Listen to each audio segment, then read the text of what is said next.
What's going on, everybody, and welcome back to another Armored Core 6 video.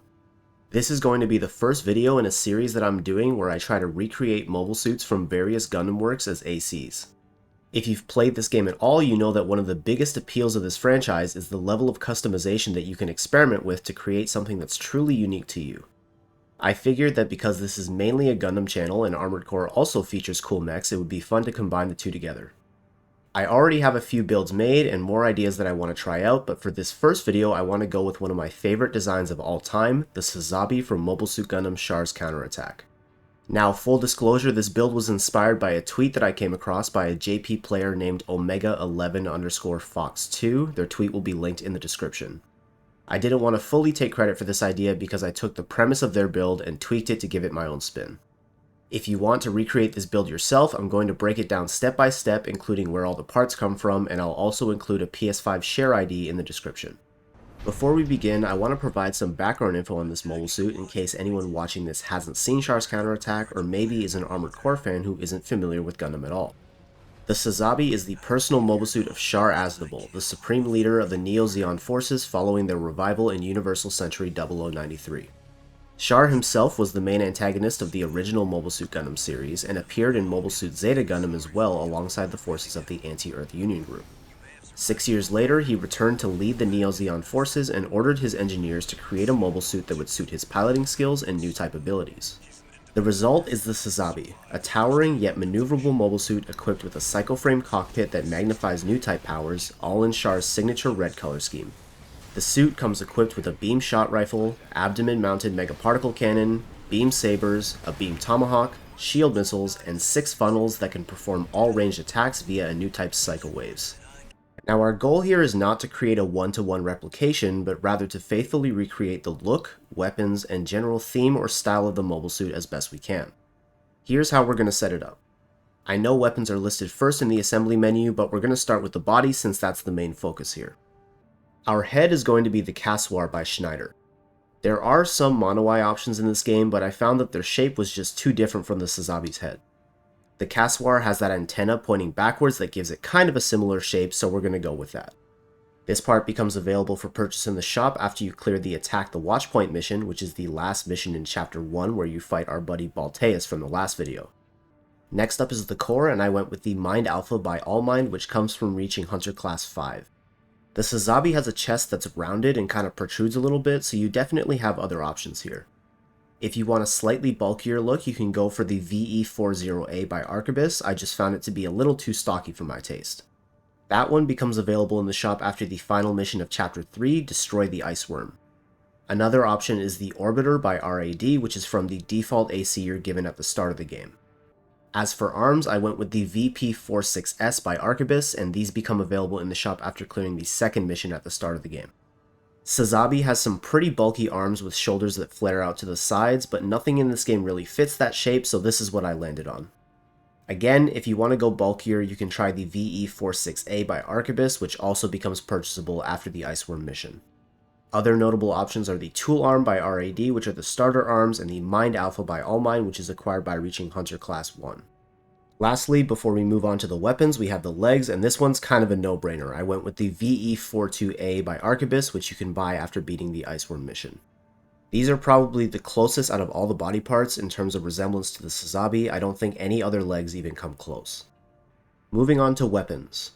The Sazabi's main weapon is a beam shot rifle, which is a beam rifle that can fire either regular beams or spread shots like a shotgun. Which one you go for will depend on personal preference and how you want to play this build.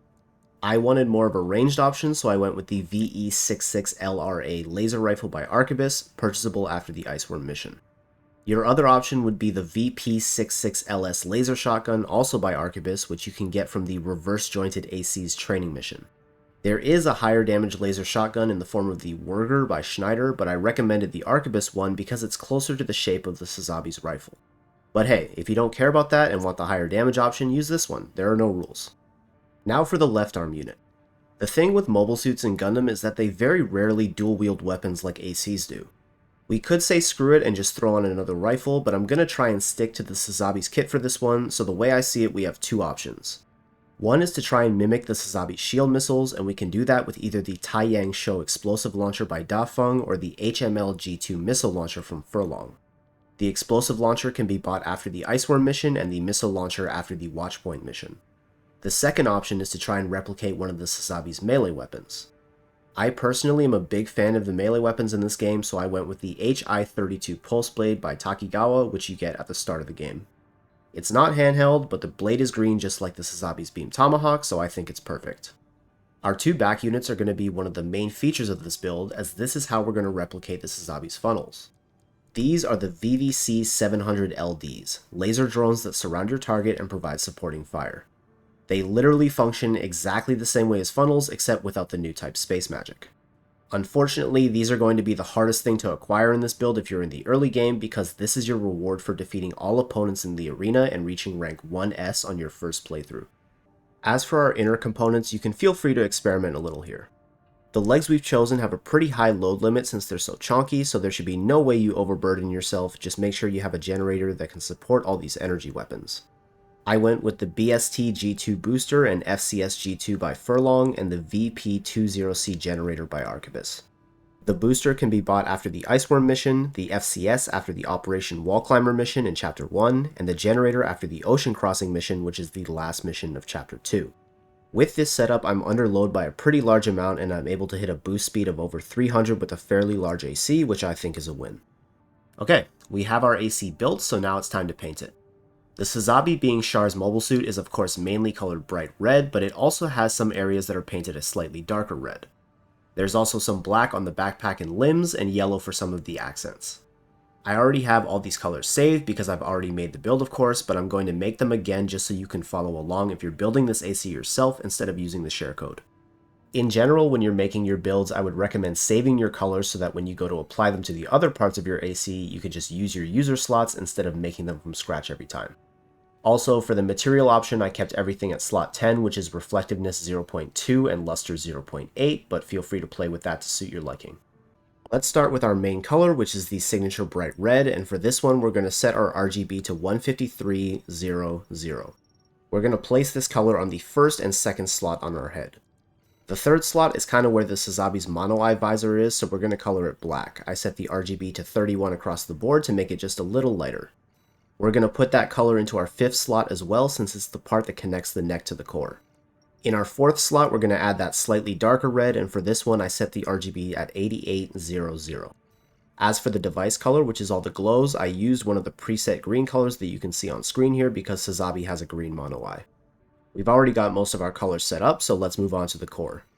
Our first slot covers the most surface area, so let's go with our bright red here, whereas the second slot I went with the dark red to give it a little more separation. Bright red again for the third slot, and black for the fourth and fifth. The arms are where we're going to add our final color because they have these wires or tubes or cables, whatever you want to call them. Slots 1 and 2 are going to be our bright red, black for our third slot, dark red for our fourth, and we're going to make the wires a slightly darker, almost golden yellow with RGB set to 184, 130, 22. As for the legs, we're actually going to go with dark red for our first slot and then bright red in the second and third.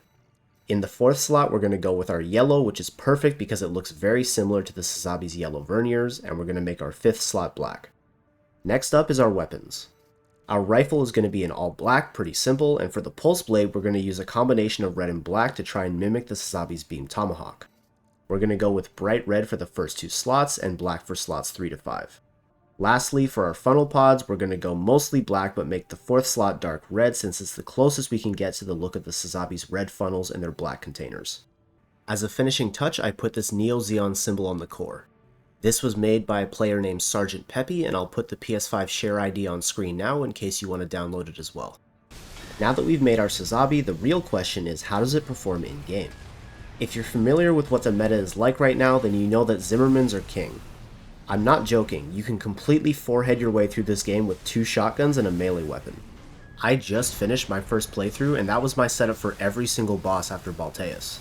But that doesn't mean that other builds aren't viable, and this is one of them. The first thing I did was take it into the arena, and I wasn't sure how well it would do, so I loaded up an A rank opponent. To my surprise, it went pretty smoothly. Because of the funnels, this build can actually apply a lot of pressure. I like to pepper with the funnels and laser rifle and then try to make sure my funnels are reloaded when I'm about to stagger the opponent, get the last few shots on the meter with my rifle, and then launch the funnels again and move into punish with the melee. I cleared this fight with no hiccups, so it was clear that we needed a better challenge. And what better opponent than everyone's favorite filter boss, Balteus. Now to put this into context, my first kill that you saw in my last video took me around 7 minutes. Needless to say, this one goes much faster. I pretty much adapted the same aggressive playstyle that I was trying to pull off in my initial kill, but now I obviously have a lot more experience with the game, so I'm able to execute it better. Needless to say, the funnels being laser weapons are great for chunking down his shield, and because this build is kinda chunky, you don't have to worry about taking damage quite as much. Now given that both of our back units are funnels, they're obviously going to be a big part of our core gameplay loop. There are 3 main ways you can use them, with the first 2 being more common. Your first option is to send them both out at the same time, which is how I tend to use them. This front loads your damage and can make for quick staggers if you're also applying pressure by using your rifle, assault kick, or melee. The second option is to alternate them to try and keep up consistent pressure. This is useful if your opponent is kind of zooming and you're worried that they'll dodge all or most of the shots if you send them all out at once. This way, while one is cooling down, you can send out the other and keep up the attack. The last option is to charge them up to fire fewer but more powerful shots. And there you have it. That is how you build the Sazabi in Armored Core 6. This was a lot of fun to make, and I do enjoy how the build plays as well, so I might use it here and there as I go through my New Game Plus run. If you enjoyed the video, please let me know by leaving a positive rating and a comment, because I have a few more of these Gundam themed ACs already built, and even more that I'm brainstorming, so I'll definitely be doing more of these videos. So far, I've made the Grimoire Red Barret from Gundam Build Divers, the Kampfer from War in the Pocket, and the Floros and Vidar from Gundam Iron-Blooded Orphans. I'll leave a pinned comment below listing these options, so reply to that comment and let me know which of these 4 you'd like to see in the next video. Or if you'd like to see a completely different suit, leave your own separate comment and I may give it a shot. As always, thank you so much for watching, and I will catch you guys in the next one.